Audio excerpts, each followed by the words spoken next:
If I remember it correctly, I saw a news item not so long ago. I think you were quoted as saying na kung may mag-file muli na impeachment complaint against the Vice President, you would not support it.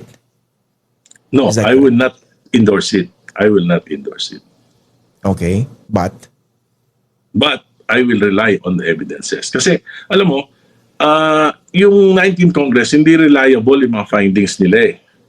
Kasi incentivize yung mga congressman, bilyon-bilyon yung mga napunta sa kanilang mga allocables. Tapos nakita naman natin ng 2025 elections, billion din yung bumaha ng mga AKAP, AIX, TUPAD. So, at inaamin mismo ng mga congressman noon, may mga live interview sila, sabi nila na kaya sila pumirma kasi baka mawalan sila ng pondo. So, ang Okay. basis, primary basis, hindi yung evidences, kundi yung kanilang personal interest. okay. So this time, anong basa niya? Eh, yung sa akin, pagdating doon sa confidential funds, may idea ko kasi alam ko. Pero yung ibang charges, hindi ko naman nabasa. So, yung kung meron pang iba, hindi ko naman, yung sa DepEd, hindi ko kabisado kung ano yung issues doon. Pero sa confidential funds, medyo, sa tingin ko, yung 125 million na ginasta sa loob ng 11 araw, medyo questionable sa akin yun. Paano yung disbursement method? So, yun na yung tatanong ko. Pero yung tungkol naman doon sa may Mary Grace Piatos, tingin ko hindi issue yun kasi confidential funds nga ginagawa yan ng lahat ng ahensya na may confidential funds na hindi nila nilalagay yung mga pangalan kundi mga aliases.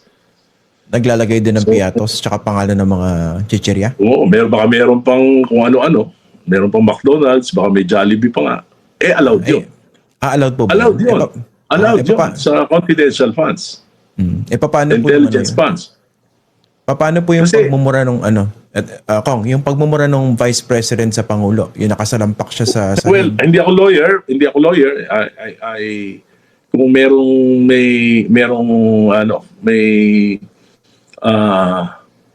violation 'yon sa revised penal code, hindi ko alam. Pero yun yung hindi ko alam. Basta ang sa akin, Kumontak kung daw ano siya yung- ng papatay sa Pangulo, sa Speaker of the House at saka sa First na Lady. ang sinabi niya, na kung papatayin ako, pag namatay ako, patayin niyo rin si Marcos, si Romualdez. Yun ang exact words niya. Oh, pero pumayag daw yung killer eh. Hindi ko alam kasi siya nagsabi nun. So, Lala ko yun. Sabi niya pumayag daw eh. Hindi rin siya nagjo-joke. We can ask her. We can ask her that question kung sakasakali. Kasi nakalagay naman doon sa Supreme Court decision na isa sa dahilan kung bakit dineclare nila na may pagkukulang, unconstitutional dahil hindi nibigyan ng due process at kailangan humarap at magpaliwanag sa Committee on Justice yung akusado. So, sabi ko, I will have an open mind. Sabi ko nga, hindi naman ako sare. Liberal ako. Pero, hindi naman, saka nakita ko naman yung ginawa ng Quadcom kay Vice President, talagang binastos. Binastos siya talaga sa Kongreso. So, Paano po siya binastos? dahil siyempre, incentivize eh. Pag marami kang tanong, mas malaki yata ang incentive. Ganun na nangyari. Alam lang lahat yan. Teka, maganda yung paputok nyo ko nga. Can you elaborate on that? Mas maganda yung tanong, mas malaki incentive sa mga congressman during the Quadcom? Yan yung mga bali-balita. No? At makikita mo naman na talaga na madaling namang malaman yan dahil makikita mo yung mga beneficiary kung saan lugar. Ng AKAP, TUPAD, kung saan napupunta yon. Pangalawa, yung mga allocables, makikita mo. Kung sino yung pinakamalalaki, yun ang pinaka-agresibo dun sa Quadcom. Mas bibo. Mas bibo, mas malaki ang allocables. Kong, ba't hindi nyo Alam mo, pinaputok pwede yan? naman persuasive. Kong, tanong lang. Pwede. Sorry. Ba't hindi yun pinaputok nung nagka-Quadcom na ini-incentivize yung pagtatanong? Hindi ng naman mga ako, kasama nyo? marami naman nagpapaputok, pero hindi ako, hindi ako congressman. Hindi ako maririnig. Ba't di nyo binanggit? Kailan? Nung nagka-Quadcom, di ba? Meron pala Hindi mga nga ako binabayad. congressman. Hindi ako congressman noon. At marami Pero may nagsasabi. Pero may platform Wala akong kayo. platform. Wala akong platform na. Wala. Pwede ko I kayo am not ma-interview even- Alam niyo number ko eh. Ay, hindi. hindi ako nakikialam no kasi meron akong sariling meron akong I mean, sabi ko nga kailangan may kanya-kanyang laban. I cannot fight two battles. I'm fighting my local battles. I concentrate on my local battles.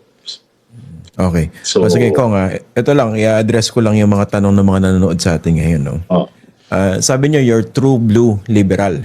yes. Pero may mga nagsususpecha that you're a closet DDS. Totoo po ba yun? Nung 18th Congress, I was the first one who spoke against the war on drugs. And because of that, Speaker Pantaleon Alvarez, ang ginawa niya noon, siniro yung budget allocations for my district for 1 year. Hindi ako nakapag-usap. Pinapalipat ako sa PDP, hindi ako lumipat, hindi ako nakipag-usap kahit isang beses. Yung mga kasama ko sa liberal noon, nakipag-usap. Ako hindi. Dahil liberal ako at naniniwala ako sa prinsipyo ko. Yung mga rara boys, yung mga nag-enable kay Presidente Duterte on war on drugs, sila ngayon yung rara boys na nagpe-persecute sa kanya. Basahin Pero yung that was- record. Pero that was before. 18th Pero ngayon Congress. ba, are you leaning toward supporting Sara sa 2028? No. I told I will not support Sara. I will be supporting the candidate of the Liberal Party. So you will not campaign for Sara? Miski No, I will not campaign for Sara. Okay. Kasi ito, no, gusto ko ring basahin itong magiging aksyon ng mga tumawag sa inyo na magpa-file sila ng impeachment dun sa prevailing context that we have now, no? Sa Pilipinas, yung political context. Masidhi Okay. yung kagustuhan ng mga DDS na mapatalsik yung Pangulo. Di ba? Through Yes. whatever means. So, how would you address impressions that this one, yung pronouncements ninyo na merong Alam mo, magpa-file, is sinabi part ko yan of a sa mga bigger kasama- propaganda ploy to destabilize the administration? Alam mo, sinabi ko yan sa mga kasama ko sa Liberal Party. Sabi ko, galit tayo kay Sara. Ayaw natin sa mga Duterte. Ano ba ibig sabihin? Tatalikod na lang tayo sa pagtalamak na pagnanakaw ng gobyerno ngayon dahil sa kagalit natin, dahil ayaw natin kay Sara, pababayaan na lang natin, pipikit na lang tayo. Nakita ko, hindi ito, yung kung lesser evil, hindi ito yung lesser evil, yung nangyayari ngayon sa bansa natin. Kung may namamatay nung war on drugs ngayon, threatened yung pinakamahihirap na mamamayan dito sa ating bansa. Alam naman sa nangyari na yan. Ano yung GDP natin nung third quarter? 4%. Nung last quarter, 3.8% dahil sa mga knee-jerk na mga crisis management na solution, kung ano-ano ang ginagawa mga policies na lalo nagpapabagsak na ekonomiya. Dahil crisis management, pinagtatakpan ng marami. Kitang-kita naman natin na hindi naman seryoso sa pagpapanagot ng mga talagang kumurakot. Never in the history of Philippine Congress that 1.45 trillion were inserted, diverted. No president allowed that. Panahon Okay. pa ni GMA. Di bali magkaroon ng enacted budget, wag lang mapalitan ng Kongreso yung budget niya. Ganon din nung panahon ni Pinoy. Nung panahon ni Duterte, hindi rin, kung meron man, maliit yung mga insertions and diversions. Ngayon lang napabayaan ng gusto. Kaya ngayon, ano nangyayari? Yung utang natin is 17 plus trillion na. Nagsimula to, iniwanan ni Pangulong Duterte 12.7 trillion. So 5 trillion yung nadagdag in 3 years. At paano tayo aangat kung yung growth rate natin 5 to 6%, ang rate naman ng pag-utang natin taon-taon 9%. Kong, I won't dispute pababayaan 99 natin point. lahat to because Kong, pababayaan natin to dahil kailangan natin mapanagot yung Vice President, 125 million, 500 million, ito 1 trillion. yeah. Kong, Ano, I agree. partisan tayo. Kong, I agree 99.9% doon sa sinabi ninyo. Yes. I won't dispute that. Tama yung mga sinasabi niyo about this administration and the previous one. Ang tanong ko rito, so anong nakikita niyo solusyon dito? Ang Impeach solusyon pareho? dito, Tanggalin? tama yun. Impeach pa pareho tingnan yan? natin. Hindi, ang tingnan natin, kasi ako, I would not go to extra-constitutional means. Kasi mas mahirap yun para sa bansa natin, lalo tayong magiging banana republic. Ang sinasabi ko kay Presidente Marcos, sabi kong sincero ko talaga sa ginagawa mo.